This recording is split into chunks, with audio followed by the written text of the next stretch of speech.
Good morning student. आज हम देखते हैं व्याकरण में संधि। संधि यानी दो वर्णों के परस्पर मिलने से स्वर तथा व्यंजन में जो परिवर्तन आता है उसे संधि कहते हैं। वर्ण यानी स्वर और व्यंजन। स्वर पता है आपको, अ आ ई अ से लेकर आहा तक, और व्यंजन क से लेकर ज्ञ तक, क ख ग घ जो भी है वो क से लेकर ज्ञ तक वो होते हैं व्यंजन, और अ से लेकर आहा तक वो होते हैं वर्ण स्वर। तो स्वर और व्यंजन दोनों मिलकर यानी दो वर्णों के परस्पर मिलने से स्वर तथा व्यंजन में जो परिवर्तन आता है उसे संधि कहते हैं। तो संधि क्या है? संधि है वर्णों का मेल। संधि वर्णों का मेल। और समास क्या है? समास है शब्दों का मेल। यानी समास और संधि, संधि है वर्णों का मेल, समास है शब्दों का मेल। तो संधि का अर्थ होता है जोड़। संधि का अर्थ क्या होता है? संधि का अर्थ होता है जोड़, जोड़ना। ठीक है, दो वर्णों को जोड़ना। दो वर्ण जो होते हैं स्वर या व्यंजन, उनको जोड़ना, यानी संधि का अर्थ होता है जोड़ या मेल। व्याकरण की दृष्टि से संधि का अगर हम अर्थ देखें तो वो होता है वर्णों में मेल। अब संधि में तीन प्रकार होते हैं। संधि के तीन प्रकार होते हैं। संधि के कितने प्रकार होते हैं?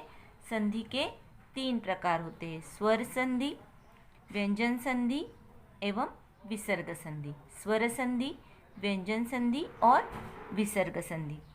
स्वर संधि, स्वर संधि से ही हमें पता चलता है कि यहाँ पर दो स्वरों के मेल से किसी एक स्वर या दोनों स्वरों में जो परिवर्तन होता है वह होता है स्वर संधि। ठीक है, स्वर संधि यानी दो स्वरों के मेल से जब दोनों स्वर में या दोनों में से किसी एक स्वर में परिवर्तन होता है तो वो होता है स्वर संधि। स्वर संधि के 5 प्रकार हैं। स्वर संधि के कितने प्रकार है? स्वर संधि के 5 प्रकार होते हैं। दीर्घ संधि, गुण संधि, वृद्धि संधि, यन संधि और अयादि संधि। ठीक है, स्वर संधि के कितने प्रकार होते हैं? स्वर संधि के 5 प्रकार होते हैं। दीर्घ संधि, गुण संधि, वृद्धि संधि, यन संधि और अयादि संधि। इन संधियों के बारे में, 5 संधियों के बारे में हम विस्तार से बाद में बात करेंगे। अब पहला हम दीर्घ संधि का उदाहरण देखते हैं। राम अधिक अवतार। राम जोड़ अवतार, इसको हम हिंदी में जोड़ बोलते हैं। ठीक है, अधिक को इंग्लिश में इसको प्लस बोलते हैं। तो राम प्लस अवतार यानी रामावतार।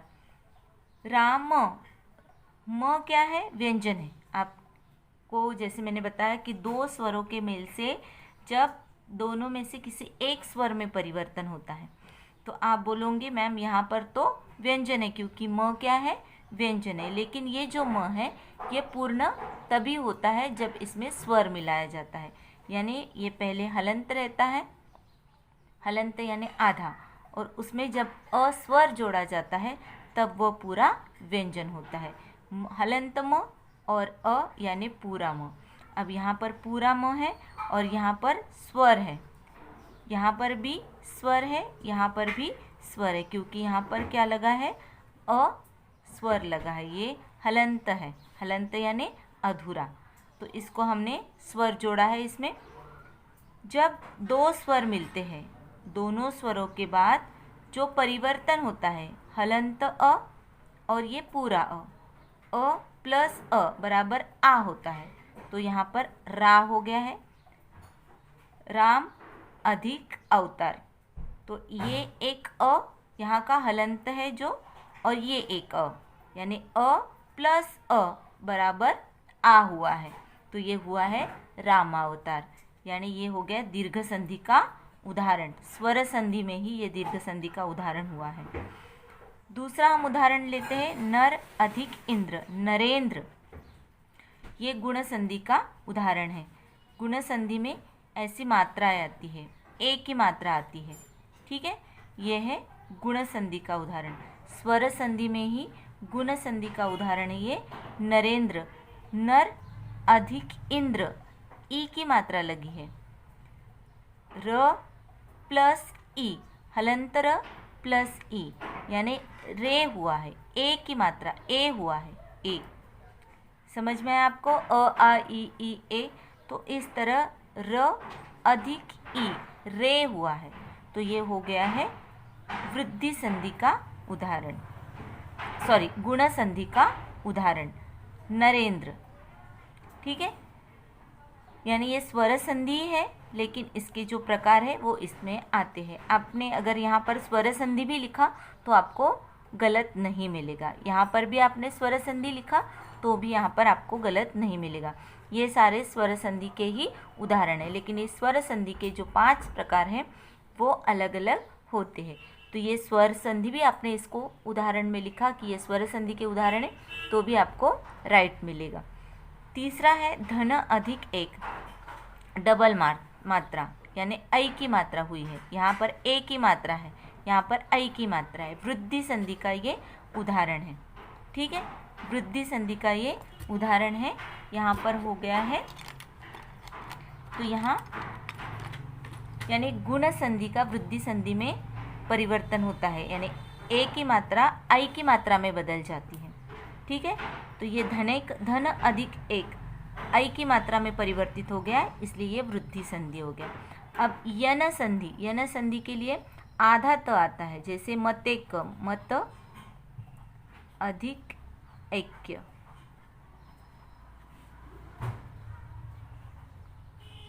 बराबर हो गया है मतेक्य। जहाँ पर आधा त आता है, य के बाद आधा त आता है, वो होता है यन संधि। वो कौन से उदाहरण होते हैं? वो होते हैं यन संधि के। अयादि संधि में कोई मात्रा नहीं होती, जैसे नयन है, अयादि संधि का उदाहरण अगर हम देखें, गायक है, पवन है। अयादि संधि के उदाहरण कौन से हैं? नयन, जिसमें कोई मात्राएं नहीं होती, पवन। तो ये प अधिक वन, न अधिक यन, इस तरह से हम इसका विग्रह करते हैं। ठीक है, तो ये होते हैं अयादि संधि के उदाहरण।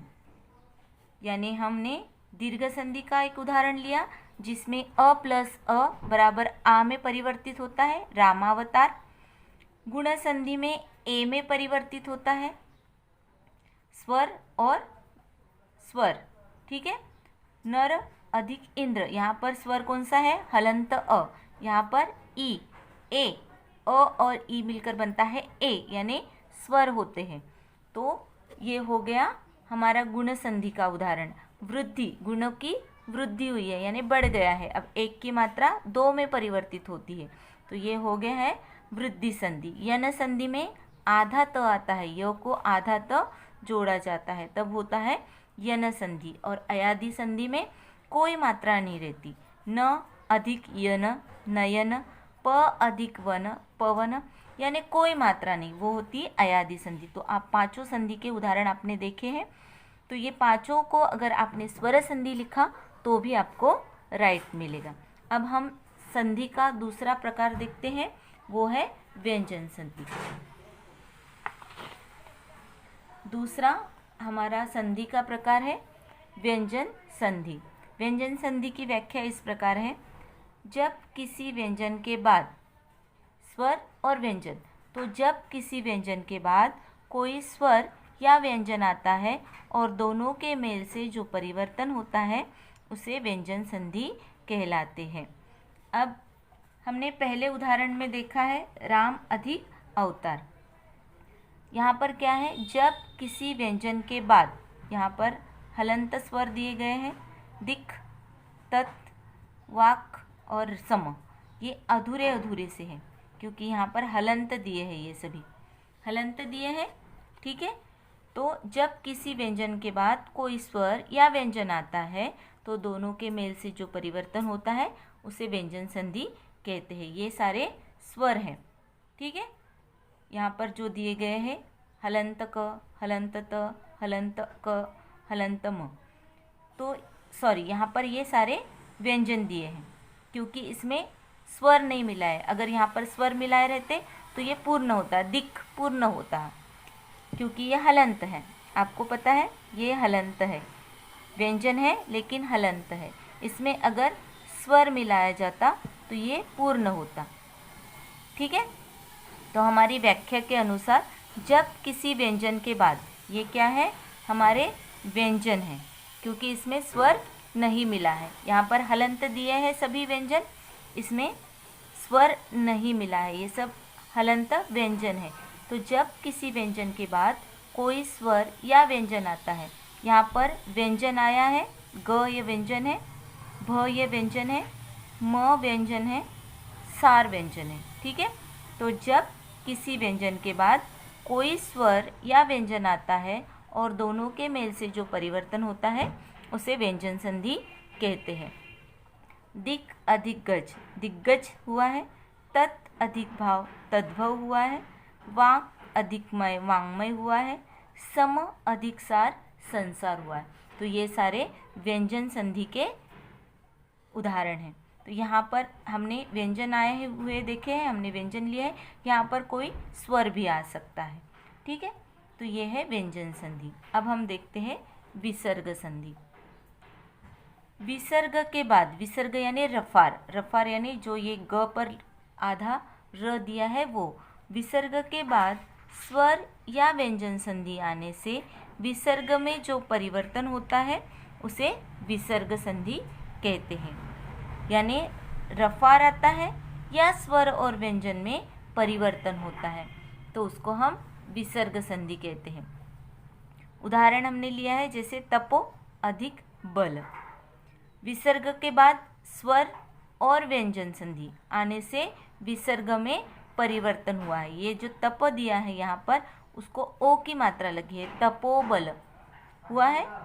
मन अधिक विनोद, विसर्ग आया है यहाँ, विसर्ग के बाद ये परिवर्तन हुआ है। ठीक है, ये विसर्ग है, रफार भी विसर्ग होता है, ये भी विसर्ग होता है। तो स्वर या व्यंजन संधि आने से विसर्ग में जो परिवर्तन होता है उसे हम विसर्ग संधि कहते हैं। अध अधिक पतन, इसका अधोपतन हुआ है। ठीक है, अधोपतन हुआ है यहाँ। नि अधिक धन, निर्धन, रफार आया है यहाँ। तो ये सारे विसर्ग संधि के उदाहरण हैं। नम अधिक ते, नमस्ते। दु अधिक ट, दुष्ट। नम अधिक कार, नमस्कार। तो ये सारे विसर्ग संधि के उदाहरण हैं। उम्मीद है आपको समझ में आए होंगे। सबसे पहला प्रकार संधि का स्वर संधि, जिसमें दो स्वरों के मेल से किसी एक स्वर या दोनों स्वरों में परिवर्तन होता है, वह स्वर संधि कहलाता है। विसर्ग संधि, जब किसी व्यंजन के बाद कोई स्वर या व्यंजन आता है और दोनों स्वरों के मेल से जो परिवर्तन होता है उसे व्यंजन संधि कहते हैं। तीसरा प्रकार है संधि का विसर्ग संधि। विसर्ग के बाद, ये जो विसर्ग दिख रहा है, विसर्ग के बाद स्वर या व्यंजन संधि आने से विसर्ग में जो परिवर्तन होता है उसे विसर्ग संधि कहते हैं। तो बच्चों, आज हमने संधि देखा है और पढ़ा है। उम्मीद है आपको समझ में आया होगा।